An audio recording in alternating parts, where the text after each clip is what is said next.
Welcome to our week on North American geography. Taking a look here at the US and Canada in particular. According to the authors of our textbook, there's enough of a cultural similarity and political distinction between the US and Canada and the Central American countries that sometimes are linked in with the US and Canada within the North American region. So for the purposes of this course, North America is only US and Canada. And besides cultural similarities, there's also a lot of economic and political features in common. But they also have some key differences between the two countries. One strong similarity is the cultural diversity that exists in both countries. So taking a look here at the climate and landforms that underlies a lot of this economic and political and cultural activity, we see that the varying landforms contribute to highly diverse climatic zones. You get a little touch of our physical geography elements here. The purple representing cool, humid climates, mostly continental, moist all year. Seems to predominate most of Canada down into the Midwest of the US and lots of the Intermountain West. You also see a strong dark green block there for the Mediterranean, mid-latitude, moist all year climate throughout much of the southeast and up into the central east coast of the US. You see some long Rocky Mountains, Coast Range, all the way down North America's coast, and of course the Appalachians as well, playing a large role in these climatic patterns. So some key things to keep in mind is that North America produces 26% of the world's greenhouse gases, but only has 5% of the world's population. So this is a pretty big conundrum right from the start. As well, many parts of North America are exposed to multiple climate change impacts. We can think of the coast, deserts, desertification, drying out of farmlands, shifting farmlands. But overall, we need to remember that North America is a highly resilient region in terms of climate change. This is mostly because of our mid and upper latitude position in the world. North American food productions have contributed to water pollution, in part because of our chemically intensive agriculture, proximity to water bodies, and has also resulted in soil erosion in streams and rivers, massive effects onto the Gulf of Mexico, basically any of our large river estuaries throughout the continent. And again, the chemicals used in large-scale ag, washed by rain, irrigation runoff, also impacting aquifers, which are underground reservoirs of water, naturally replenished reservoirs, that is, maintained. And to take a look a little bit deeper into those pollution impacts, in this case in terms of air pollution, we see how there's a strong correlation of water pollution along the eastern seaboard, from Florida up into Newfoundland of Canada, throughout the Gulf of Mexico, over to Texas and down into Mexico. Dead zones where water is polluted so much that it supports almost no life. The Gulf of the Mississippi is the mouth of the Mississippi is the classic example of that, although these pop up in places, other places as well. Key terms here for us to take away are smog and acid rain. Those will come up in other continents, regions as well that we'll look at in this course. And this map showing both water and air pollution, so pretty staggering amounts. You see some pretty strong regional concentrations. So to dive a little bit deeper into the human geography side of things, remembering that these are inseparable, physical and human geography, but take a look at the peopling or the migrations of people into North America. The Bering Land Bridge, which you've heard more about in previous courses in life, entering North America from northeastern Asia, current-day Siberia, from about 25,000 years ago. The current theories suggest, evidence suggests, about 3,000 years ago, domesticated crops were introduced, discovered. Those introduced naturally, that is. One really neat example is the place of Cahokia, covering 5 square miles or 12 square kilometers, had about 30,000 people in even 1,000 years ago. So there were much larger settlements in some areas than we generally think of with the Native Americans. After European occupation, settlers with slave labor built villages, towns, port cities, and plantations that dramatically transformed the landscape of this region, with diseases killing upwards of 90% of Native Americans within the first 100 years. 18 million Native Americans in North America in 1492, it's estimated, and some precipitous decline from diseases and genocide, colonialization in the subsequent centuries.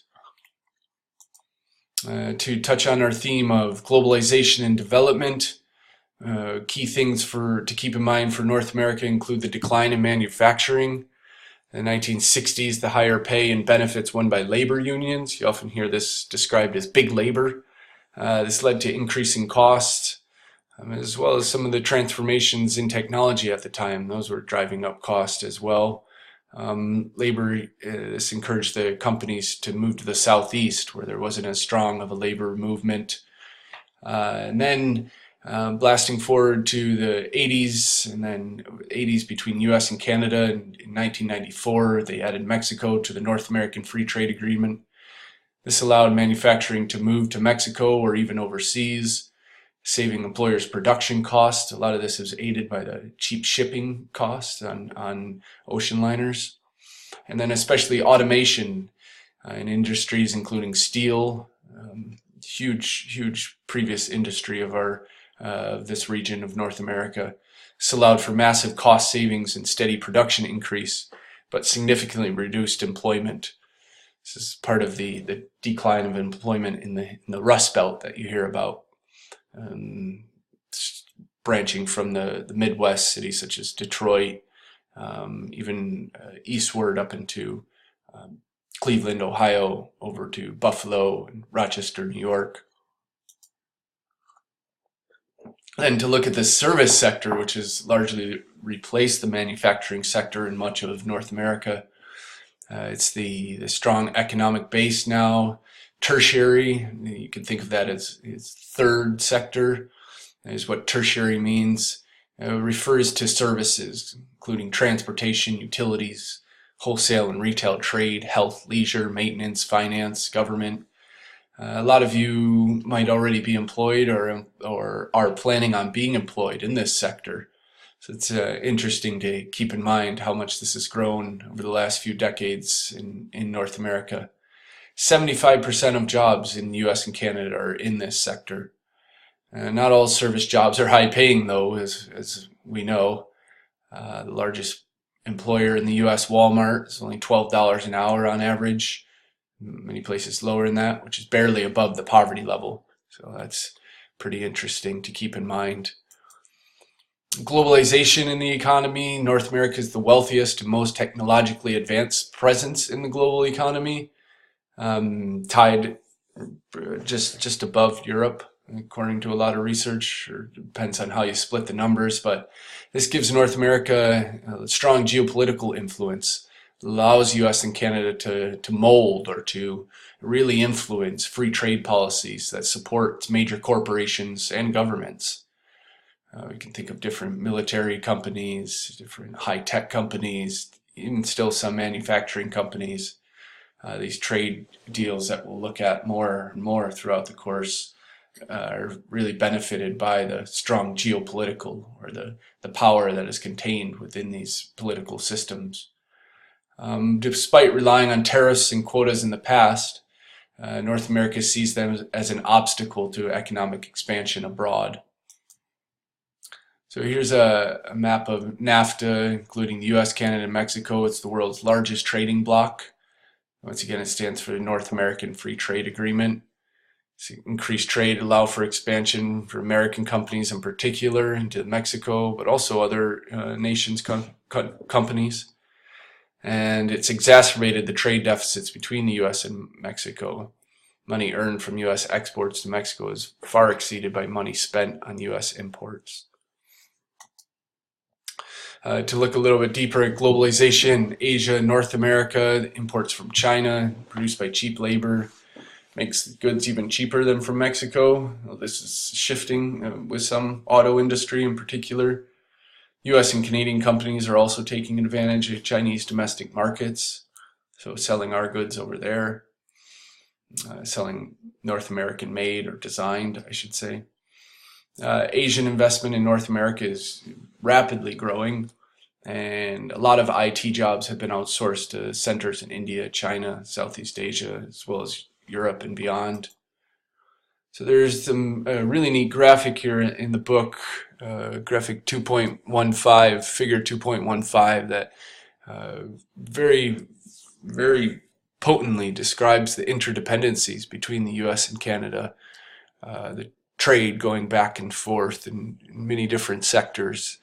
I highly encourage us to pay attention to this, and we'll work on this more in the discussions. Women in the economy. It's interesting to point out that for the first time, women now represent more than half of the North American labor force, though most of this work is still for male managers, unfortunately. And the pay disparity that US and Canadian female workers earn about 20 cents for every dollar that male workers earn for doing the same job. So there's more equality that needs to take place. And it's also interesting to notice the improvements that have come along.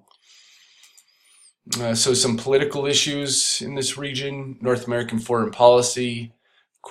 We hear a lot about this in the news. The US tends to see itself as a protector of democracy on the global scale, often using military. And Canada's foreign policies and foreign aid projects are much more geared towards civil society, social services, and strengthening local identity, citizen participation. So these are some very strong points of Canada, and something that the US could learn a lot from Canada about. Some asymmetries or dissimilarities. Have similar sized territories, but much of Canada is very cold and sparsely inhabited. Over 70% of the population lives within 60 miles of the US border. The US population is 10 times as large as the Canadian population. And although Canada is one of the world's most productive economies, the US economy is more than 10 times larger, which makes sense if we have 10 times as many people. So similarities, Western European roots, similar democratic systems and legal systems. They share the longest border in the world, 4,200 miles. Cooperate on border security. Suburbs and cities look quite similar and share similar patterns of ethnic diversity. Social safety nets refer to services provided by the government, welfare, unemployment, healthcare. In Canada, there's broad political support for a robust or a strong social safety net, versus the US, there's much less support for these programs and a great deal of contention. Healthcare is a key difference between the two countries. In Canada, 100% of the population is covered, and yet it spends less per capita on healthcare than the US. About $6,000 per year. Per capita means per person, versus the US is spending closer to $9,000, over $8,500 per capita on healthcare, 18% of its gross domestic product. So there's some pretty stark differences there and ironies involved in that. Gender and national politics. The US and Canada are still only mid-level on the world stage as far as percentage in parliaments and Congress. Neither country does well comparison to the world at large. When you look at Cuba and Sweden, Nicaragua, very high percentages. that's all for this unit. Now, please include your questions.